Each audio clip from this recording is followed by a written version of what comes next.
2011 वाला जो कि मेरा आखिरी अटेम्प्ट था, कुछ ना कुछ रैंक की उम्मीद तो मैंने की थी, बट जब रिजल्ट आया धरती फट गई। काफ़ी यंग दिखता था जब मैंने पढ़ाना स्टार्ट किया, मे बी बॉडी स्ट्रक्चर की वजह से। क्लास में एंट्री की, बोलना स्टार्ट किया, हल्ला गुल्ला हुआ कि ये आज का बच्चा हमें पढ़ाएगा। सिर्फ ख्वाहिश रखने से कुछ नहीं होगा, सिर्फ कोचिंग में एडमिशन लेने से कुछ नहीं होगा, तुम्हें पिघलना होगा निखरने के लिए, तुम्हें दिल दिमाग को तैयार रखना होगा बिछड़ने के लिए। ए बंदे उठ, यही मौका है, प्लान बी प्लान सी सब धोखा है। जोश टॉक यूपीएससी के दर्शकों को मेरी राम राम। मेरा नाम है अमित गर्ग। यूपीएससी फेलियर से लेके एक सीसेट के टीचर तक की कहानी मैं आपके सामने रख रहा हूँ। यूपीएससी प्रिपरेशन के दौरान जो मुझसे गलतियां हुई, कुछ अच्छी चीजें भी हुई, वो सब आपके सामने, और कैसा मेरा टीचिंग करियर चल रहा है आपके सामने जोश टॉक यूपीएससी के माध्यम से मैं अपनी कहानी रख रहा हूँ। बात है 2005 की। हरियाणा के एक कस्बे से मैं राजेंद्र नगर, जो कि यूपीएससी का कुरुक्षेत्र माना जाता है, आता हूँ। स्टार्टिंग में मैंने कुछ गलतियां की। अच्छा, मैं ये कहूंगा कि कोई भी बेवकूफ नहीं होगा जो अपने जीवन को दांव पे रख के गलतियां करेगा। गलतियां हुई जो कि 90% कैंडिडेट करते हैं इग्नोरेंस में। सबसे पहली गलती 2 लाइन के रूप में मैं आपके सामने रखना चाहूंगा। अगर मिले चाणक्य तो तुम्हें चंद्रगुप्त बनना होगा। अगर मिले हनुमान तो तुम्हें श्री राम बनना होगा। अगर मिले चाणक्य तो तुम्हें चंद्रगुप्त बनना होगा। अगर मिले हनुमान तो तुम्हें श्री राम बनना होगा। अगर मिले श्री कृष्ण तो तुम्हें अर्जुन बनना होगा। अगर मिले अमित शाह तो तुम्हें मोदी बनना होगा। अगर ना मिले कोई तो तुम्हें शिवजी 1 अकेले ही यूपीएससी प्रिपरेशन का जहर पीना होगा। बता देता हूं क्या चीजें हैं। यूपीएससी प्रिपरेशन में आपको एक मेंटर की जरूरत होती है। वो मेंटर आपका भाई भी हो सकता है, आपका फ्रेंड भी हो सकता है, आपका सीनियर भी हो सकता है। तो मेरे लिए कमी क्या रही, मेरे पास कोई मेंटर नहीं था। तो अगर आपके पास मेंटर नहीं है, ऐसा नहीं कि आपका सिलेक्शन नहीं होगा, आपका सिलेक्शन होगा, बट आपको एक्स्ट्रा एफर्ट करनी पड़ेगी। मुझे बताया गया था कि मैं जनरल कैटेगरी से हूं तो मुझे डबल एफर्ट करनी पड़ेगी, जो कि मैंने की। बट मुझे ये नहीं बताया गया कि मैं बिना मेंटर के इस प्रिपरेशन में चल रहा हूं। उसकी वजह से पहले 2 अटेम्प्ट में मुझे सीखने में लग गए। तो मैं यही कहना चाहूंगा कि either you have mentor, but ऐसा नहीं है कि आपके पास मेंटोर नहीं है फिर आपको एक्स्ट्रा मेहनत करके यू विल बी सिलेक्टेड। 2005 में राजेंद्र नगर में मैंने अपनी कोचिंग स्टार्ट की।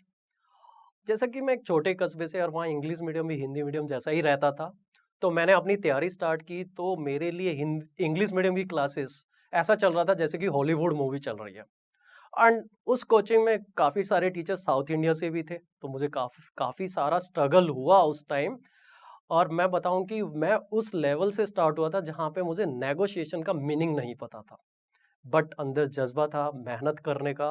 कि स्टार्टिंग के 6 महीने में जाके मैंने कवर किया अपना सिलेबस, बट एक मेंटर की कमी और कोचिंग के साथ साथ अटेम्प्ट देने की वजह से तो पहला अटेम्प्ट वेस्ट हुआ। दूसरे अटेम्प्ट में मैंने मेंस लिखा। वो एक उम्मीद वाला अटेम्प्ट था, क्योंकि मेरे फ्रेंड सर्कल में 4 लोगों ने मेंस लिखा था, उनमें से हम 2 का मेंस हुआ था और मेरे मार्क्स अच्छे रहे थे मेंस में। मेंस नहीं हुआ, बट एक उम्मीद वाला इसलिए था क्योंकि सिर्फ 12 नंबर से मेन रुकना मतलब एक आपके लिए उम्मीद ला रहा है कि हाँ आप आगे बढ़ रहे हैं और आप सिलेक्ट होंगे। फिर प्रिपरेशन के दौरान कुछ अच्छी चीजें भी रही, जो मैं कहूंगा कि जिसकी वजह से मैं अपने 3rd और 4th अटेम्प्ट में इंटरव्यू तक पहुंच पाया। उसमें से पहली चीज बताऊंगा, यूपीएससी के साथ आशिकी। लाखों एस्पिरेंट अपना दिल, कलेजा आई थिंक उस टेबल पे रखते हैं। 2 लाइन से आपकी फीलिंग के साथ कनेक्ट करूंगा, और ये कोई भी हो सकता है, लड़का लड़की, वो अपनी फीलिंग एक यूपीएससी के लिए शेयर कर रही है। मैं हिंदुस्तान का नागरिक, तू कॉन्स्टिट्यूशनल बॉडी प्रिय। मैं हिंदुस्तान का नागरिक, तू कॉन्स्टिट्यूशनल बॉडी प्रिय। मुझे पूछता ना कोई, मुझे पूछता ना कोई तेरे पीछे 10 लाख लोग प्रिय, मुझे पूछता ना कोई तेरे पीछे 10 लाख लोग प्रिय, एक दिन अपना सीना चीर सारे जग को दिखा दूंगा, एक दिन अपना सीना चीर सारे जग को दिखा दूंगा, यहां पर सिर्फ तेरा नाम प्रिय, यहां पर सिर्फ तेरा नाम प्रिय। तो एस्पिरेंट है, उनको आशिकी हो जाती है यूपीएससी से, तो अच्छी चीज है, वो आपको सक्सेस की तरफ लेके जाएगी। अच्छा, थर्ड अटेम्प्ट फोर्थ अटेम्प्ट जब चल रहा था, काफी डिस्ट्रैक्शन होती है। आप देखते हैं कि आपके फ्रेंड काफी ग्रो कर चुके हैं, कॉर्पोरेट वर्ल्ड में है। मेरे सारे फ्रेंड्स इंजीनियरिंग कर चुके थे, अच्छे पैकेज पे थे, 10 लाख 20 लाख 30 लाख तक वो कमा रहे थे। बट मेरे लिए एक अच्छी चीज थी, मुझे कभी डिस्ट्रैक्शन नहीं हुआ। मैंने देखा है मेरे स्टूडेंट्स काफी डिस्ट्रैक्ट हो जाते हैं, वो कहते हैं मेरे फ्रेंड ने एमबीए कर ली, वो इतने रुपए कमा रहा है। तो आपको डिस्ट्रैक्ट नहीं होना है, क्योंकि मेरी स्टोरी में बताऊंगा, मैंने 29 की एज में कमाना स्टार्ट किया है, मेरे फ्रेंड्स ने 21 की एज में कमाना स्टार्ट किया है, बट एट दिस लेवल, मतलब ज्यादा तो नहीं, कम तो नहीं कमा रहा हूं। 2 लाइन से बताना चाहूंगा, कुछ देर की खामोशी है, कुछ देर की खामोशी है, फिर कानों में शोर आएगा, फिर कानों में शोर आएगा, उनका तो वक्त आया है, तुम्हारा दौर आएगा। तो घबराने की जरूरत नहीं है, तुम जिस चीज के लिए स्ट्रगल कर रहे हो ना, वो बहुत बड़ी चीज है। फिर मैं आता हूं दूसरी मिस्टेक पे। दूसरी मिस्टेक जो कि 90% कैंडिडेट करते हैं, कोचिंग के दौरान ही वो अपना पहला अटेम्प्ट दे देते हैं। तो 2 लाइनें मैंने इस पे भी लिखी हैं, लाखों एस्पिरेंट इस भावना को समझ पाएंगे। सिर्फ ख्वाहिश रखने से, सिर्फ ख्वाहिश रखने से कुछ नहीं होगा, सिर्फ कोचिंग में एडमिशन लेने से कुछ नहीं होगा, सिर्फ ख्वाहिश रखने से कुछ नहीं होगा, सिर्फ कोचिंग में एडमिशन लेने से कुछ नहीं होगा, तुम्हें पिघलना होगा निखरने के लिए, तुम्हें पिघलना होगा निखरने के लिए। जैसे सोना होता है ना, तो आपको पिघलना होगा निखरने के लिए, तुम्हें पिघलना होगा निखरने के लिए, तुम्हें दिल दिमाग को तैयार रखना होगा बिछड़ने के लिए। दिल कुछ बोलेगा, दिमाग कुछ बोलेगा, तुम्हें दिल दिमाग को तैयार रखना होगा बिछड़ने के लिए। ए बंदे उठ, यही मौका है, प्लान बी प्लान सी सब धोखा है। तो you have to target for plan A. और मैं कहूंगा कि जब तक आपका प्रीलिम्स मेंस कुछ हद तक प्रिपेयर नहीं है, आप अपना पहला अटेम्प्ट ना दें।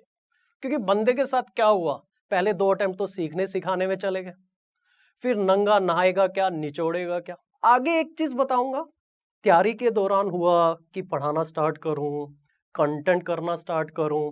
काफी सारे एस्पिरेंट है, लाख के करीब एस्पिरेंट हो गए, वो कंफ्यूज रहते हैं, मेरे से भी पूछते हैं सर तैयारी के दौरान क्या करूं, कुछ एक्स्ट्रा इनकम के लिए कुछ कंटेंट बनाऊं।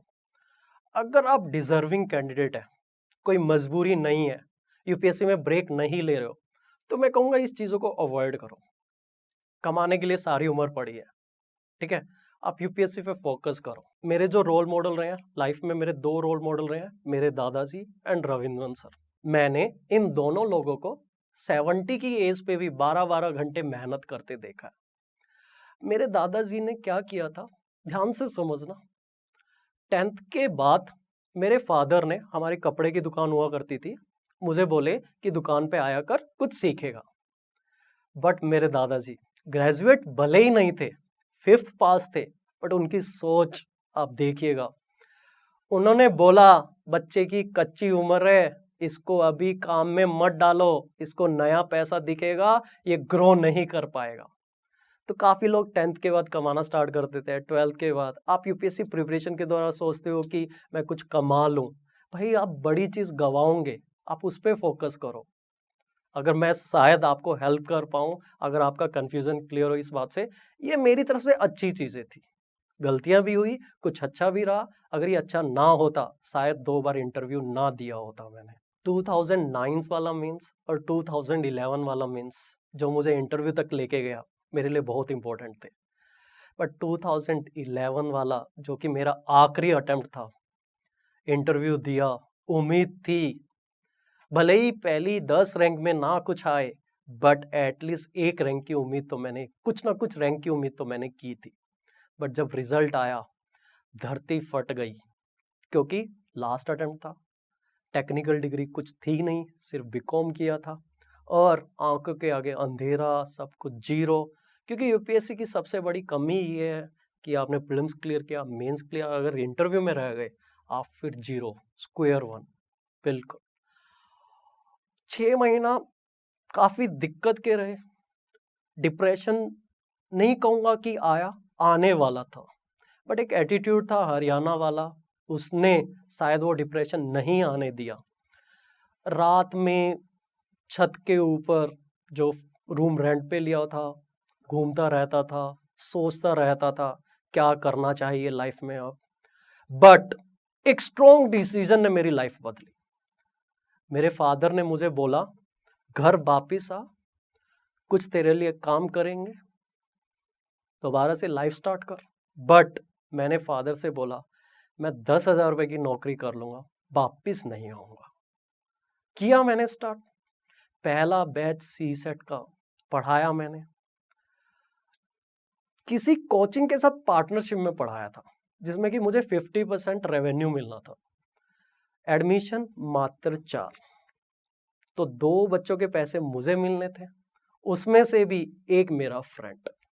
पहली कमाई मेरी थी 3700 रुपीज, बट वो मेरे लिए एक उम्मीद थी, मेरे लिए बहुत ज्यादा बड़ी वैल्यू है आज के दिन वो 3700 रुपीज। सेकेंड स्टेज पे एक संस्था है संकल्प नाम से, तो वहां से फिर मैंने अपनी टीचिंग कंटिन्यू की। रेम्यूनरेशन वाइज ज्यादा नहीं पे करते थे, बट इज्जत भर भर के दी उन्होंने, भर भर के दी। फिर वाजीराम एंड रवि में जो मेरे रोल मॉडल हैं रविंदन सर, उनसे रेगुलर मिलता रहा। उनको लगा बच्चा मेहनती है, मेहनत करेगा। उन्होंने मेरा कंटेंट देखा, मेरा टीचिंग स्टाइल देखा, उन्होंने मुझे एक मौका दिया। वहां से मैंने हजारों स्टूडेंट को पढ़ाना स्टार्ट किया। पहले ही बैच में 3000 स्टूडेंट्स थे, वहां पे पढ़ाया। पहली क्लास का एक्सपीरियंस मैं आपके साथ जरूर शेयर करूंगा। काफी यंग दिखता था जब मैंने पढ़ाना स्टार्ट किया, मे बी बॉडी स्ट्रक्चर की वजह से। सेम एज के स्टूडेंट थे, एक क्लास में 200 स्टूडेंट। क्लास में एंट्री की, बोलना स्टार्ट किया, हल्ला गुल्ला हुआ कि ये आज का बच्चा हमें पढ़ाएगा, ऐसा कुछ मुझे महसूस हुआ। बट एक कॉन्फिडेंस जो स्कूल टाइम से मुझे मिला था, शायद उसने मुझे हेल्प की। मैं स्टॉप रुका, मैंने सोचा अगर आज मैं क्लास से बाहर चला गया शायद दोबारा क्लास में एंट्री नहीं कर पाऊंगा। मैंने सब स्टूडेंट को समझाया कि जो भी सीरियस है उसके लिए मैं डबल सीरियस हूँ, जो नहीं सीरियस है वो क्लास छोड़ के जा सकता है। आपको एक्सपीरियंस बताऊंगा, 2 घंटा पढ़ाया, क्योंकि बड़ा स्ट्रक्चर्ड वे में मेरा लेक्चर प्रिपेयर था। बहुत अच्छे तरीके से मैंने अपना लेक्चर को प्रिपेयर किया था, स्टेप बाय स्टेप पढ़ाया, बच्चों को समझ आया। उसी क्लास में सब बच्चे ने क्लैपिंग की, वो मेरा पहला अचीवमेंट था। पहली क्लास में एक रिजेक्शन से और बच्चों का दिल जीतना, तो मुझे पता लग गया कि मेरी शायद डेस्टिनी में यही लिखा था। धीरे धीरे मैंने अपना टीचिंग करियर वाजीराम से स्टार्ट किया। करते करते एक मोड़ और आया मेरे टीचिंग करियर में। पहले सीसेट इंपॉर्टेंट हुआ करता था कि सीसेट के मार्क्स जुड़ा करते थे प्रीलिम्स में। फिर एक न्यूज आई कि सीसेट को क्वालिफाइंग कर दिया गया। बट एक जज्बा था कि लाइफ में अब एक जज्बा बन चुका है, कभी भी किसी भी लेवल से, जीरो से भी स्टार्ट करना होगा, रुकेंगे नहीं, चलते रहेंगे चलते रहेंगे चलते रहेंगे। मैंने क्या किया, अपना ज्योग्राफी मेरा ऑप्शनल हुआ करता था, ज्योग्राफी का कंटेंट इकट्ठा किया, ज्योग्राफी मैपिंग के नोट्स बनाए। भयभीत नहीं हुआ, उस टाइम को यूटिलाइज किया। कहते ना ब्लेसिंग इन डिस्गाइज, शायद वही। तो ज्योग्राफी मैपिंग का कंटेंट अच्छा किया मैंने, तो धीरे धीरे जीएस ज्योग्राफी वाला पार्ट भी पढ़ाना स्टार्ट किया मैंने। पता नहीं फ्यूचर में क्या होगा, लोग कहते हैं सीसेट हट जाएगा, बट मुझे जज्बा है, मैं नहीं रुकूंगा, मैं नहीं रुकूंगा, मैं नहीं रुकूंगा। मैं कुछ और पढ़ाऊंगा। जो मैंने एक कसम खाई थी कि 1000 स्टूडेंट्स को अपनी तरफ से यूपीएससी सिलेक्शन करके दिखाऊंगा, उस पर मैं कंटिन्यू रहूंगा। उसके बाद सेकंड चेंज जो आया वो आया कोविड टाइम में। कोचिंग के लिए एक झटका था, एक धक्का था, ऑफलाइन कोचिंग के लिए मेनली। तो कोविड टाइम में फर्स्ट वेव के बाद मैंने एक स्ट्रॉन्ग डिसीजन लेते हुए अपना खुद का एक इंस्टीट्यूट खोला।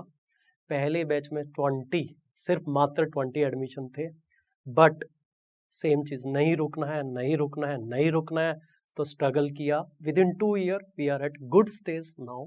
मैंने अपनी लाइफ से ये सीखा है कि आपकी लाइफ में अप डाउन्स आते रहेंगे, फ्यूचर में भी आएंगे, लेकिन चलते रहना है, चलते रहना है, चलते रहना है। तो लास्ट में 2 लाइन से खत्म करना चाहूंगा, खुद ही को कर बुलंद इतना, खुद ही को कर बुलंद इतना कि हर तकदीर से पहले खुदा बंदे से खुद पूछे तेरी रजा क्या है, तेरी रजा क्या है।